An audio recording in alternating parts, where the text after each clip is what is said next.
Hi class, my name is Anna Masters. It's so good to finally meet everybody after spending a semester learning with you guys together.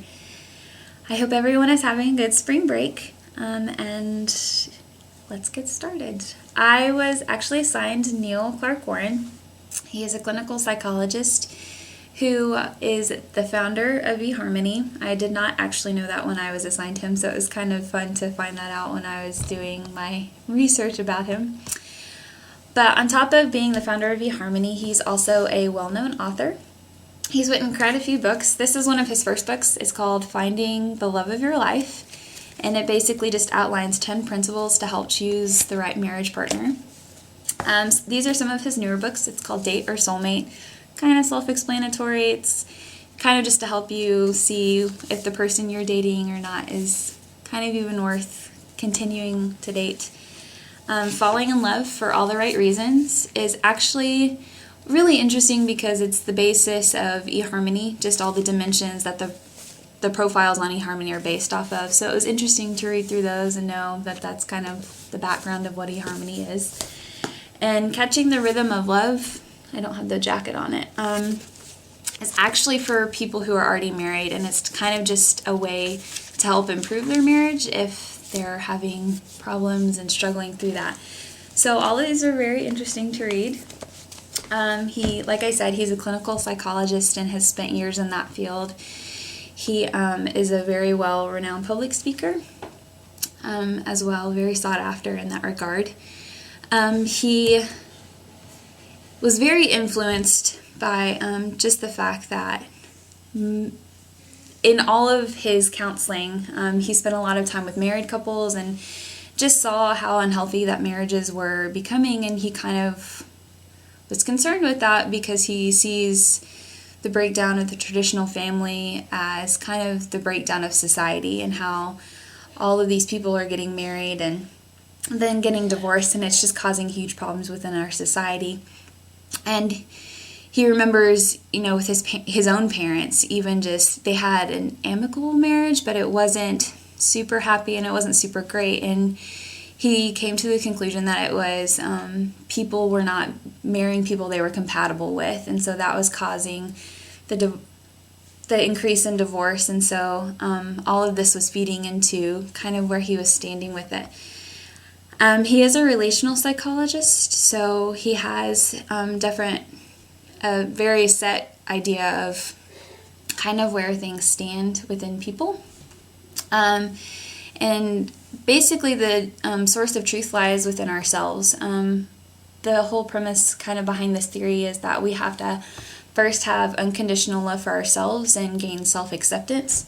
And once we do that, we are able to unconditionally love others and be emotionally healthy. And even with that, kind of the last stage of self-acceptance is finding someone who can unconditionally love us, even if it's just one other person. And so not only learning to unconditionally love ourselves, but also have someone else unconditionally love us, it helps make us more confident and more self-aware and self-assured.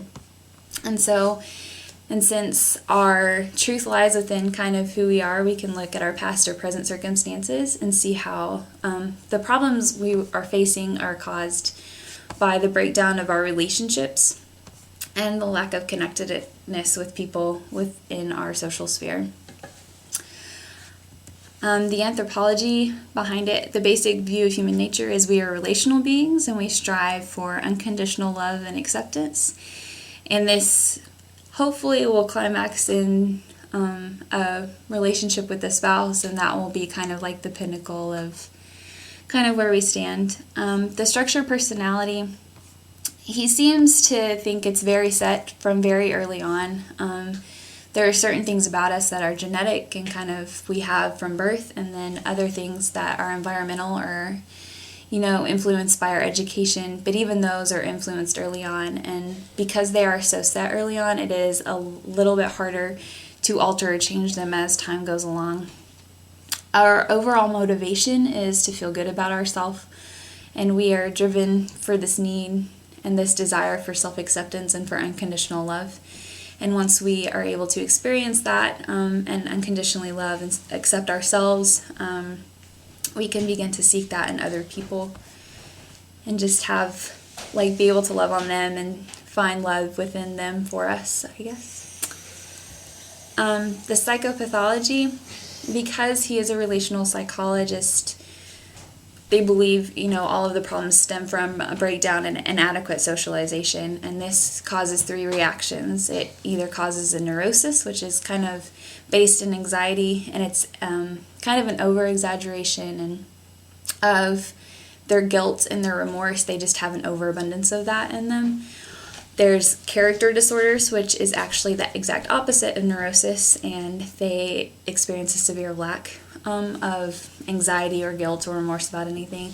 And then just addictions, either with drugs or alcohol or just standard basic, what we would normally think of addictions.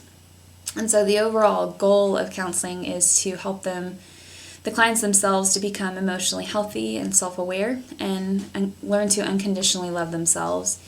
And once we are able to unconditionally love ourselves, then we are freer to be able to love others unconditionally, including someone we might consider to be our future spouse. So, the role of the counselor is,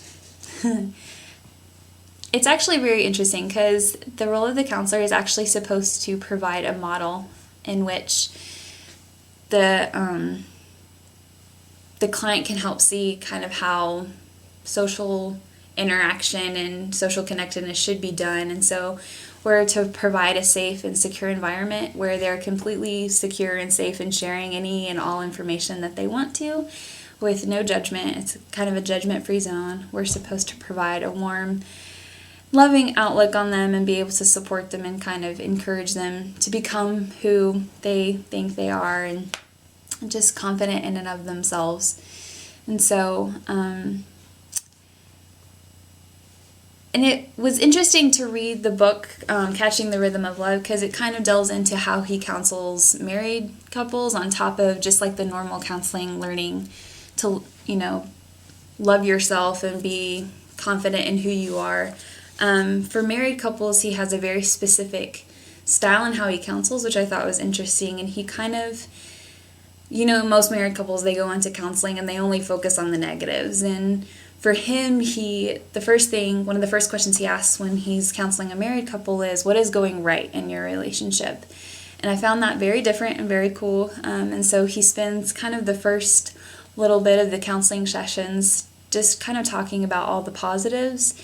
And he says once there is kind of a positive foundation, then the couple themselves will be a little bit more open and willing to work on the negatives, because there's already a level of goodness about kind of working through it. There's already a positive energy going on, and so they're not as hesitant or defensive when they try to talk about the negatives. And so even in that, he really tries to introduce a lot of laughter into his counseling sessions with married couples, because it kind of breaks down the ice, it breaks down their walls and defenses. And so it was interesting to learn about that. The role of the counselee, because it is learning to have a strong self-concept, he spends a lot of time trying to get us very self-aware, which means we get to do a lot of kind of just background into who we are, and kind of, because our personality is so developed at such a young age and a lot of them are genetic, he kind of has different things that kind of help us go back and look at some of the influences that have affected us early on in life. And in order to become, in order to have strong self-concept and in order to be self-accepting, we have to be completely open about our past and be willing to do homework and other things that will help us understand better who we are. And the entire time we must endeavor to build kind of healthy and strong relationships just with others around us, even as we're going through learning about ourselves. You can't see it right now, but if you look at my PowerPoint later, there will be specific procedures that I we'll kind of mention as kind of just a fun tidbit of how he kind of does that. So the overall goal is for people to achieve unconditional love and self-acceptance, and then once they are emotionally healthy, they have better overall social relatedness and are able to choose more compatible spouses and therefore have healthier marriages, which in turn will improve society. So the power to change was a little bit more difficult. Obviously, I've already talked that because certain personality traits are so ingrained, it makes change hard. The power to change, it really is just all dependent on the client's willingness to change. He did point out that certain things like character disorders make change nearly impossible, but change is possible if one genuinely wants it to happen. And it has to be, and it may be hard and it may be difficult, but if someone really wants it to happen, then it can happen. And he also advises, especially married couples who are looking to change their marriage, to be patient, because while change can happen, it does take a long time. And so it's one of those things that it has to be worked through little bit by little bit. It doesn't all just come overnight. So back to kind of the specific procedures I was talking about a little bit earlier. On the PowerPoint, there is a slide that is titled, How Well Do You Know Yourself? And this is kind of one of the things he takes, especially singles through, just kind of helping them get to know each other. And he has about a list of 20 questions that he asks them, and he asks them to write a paragraph for each question. And it's supposed to kind of help you get a broader perspective into who you are. And he said usually some of the answers surprise people or kind of where they're coming from. And so I just put a few questions down. I didn't put all of them. That's a little bit much. But I put a few down because I thought they were interesting just to kind of, you never know what you're going to learn about yourself when you actually have to sit down and think about something. But some of my favorite questions is, what is the one dream you look for your life you most look forward to achieving? And what specifically would you like your closest friends to say about you at your funeral? And so you can go through those, and you don't have to write them down, but just think about them and see if your answers may or may not surprise you. I also, in my PowerPoint, put the 29 dimensions of compatibility that eHarmony is based off of. So if you are married or you are dating, you can kind of go through those and see if you are eHarmony compatible. They're broken down into 4 sections. The screening dimensions, which are kind of just catch-alls. The core personal dimensions he says, are the super important ones. Those are kind of like personality traits, I guess you would say, that are really, really hard to change. And the last 2 sections, there's skills that can be developed and qualities that can be developed. And he says in order to have a successful, happy marriage, you have to be compatible in 25 of the 29 dimensions. And so if you are willing to go that far, you can sit down with your spouse or with your significant other and just see how compatible and well you are matched.